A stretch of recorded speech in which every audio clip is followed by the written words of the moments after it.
кийинки сөз депутат Алимжанов Аркадбек Айбековичте. Рахмат, Даниил Эльмекович, саламатсыздар, урматтуу депутаттар, бүгүн жыйындын катышуучулары. В связи с ликвидацией госслужбы по борьбе с экономическими преступлениями, кому переданы функции расследования экономических преступлений? Там несколько бөлүнгөн.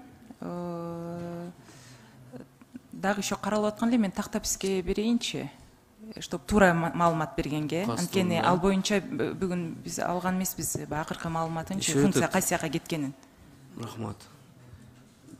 Еще обсуждалась идея дать право участковым милиционерам расследовать экономические преступления. Какая сейчас ситуация с данным предложением?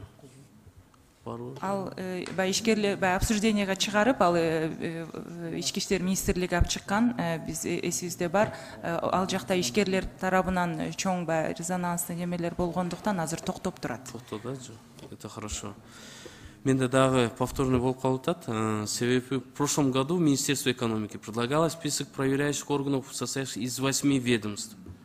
А почему сейчас 2 раза увеличивается, так как президент этот же эффективно, сейчас же сокращение же все идет. Бул просто структура кабинета министров ошондой бекилген, ошондуктан увеличенияга кеттик да. Структурада ошондой бекилген. Надира Азимовна, не задушим ли мы это, да, свое именно по сокращению президенттин саясатында указда айтылып атат да, кыскарткыла деп. Бирок ал жакта негизги концепциясы текшерүүчү органдарды кыскартуу эмес, именно текшерүү процедураларын кыскарткыла, ошол жакты иреттегиле деп айтылып атат да. Анын баары калып атат жана ошо кыскартуу багытында иш алып барылып атат бүгүнкү күндө. Бирок ошо текшерүүгө чыкчу органдардын тизмеси бекиген жөнүндө маселе да бул жакта.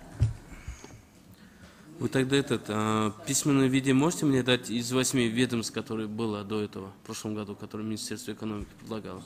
Хорошо. И почему вот это увеличилось?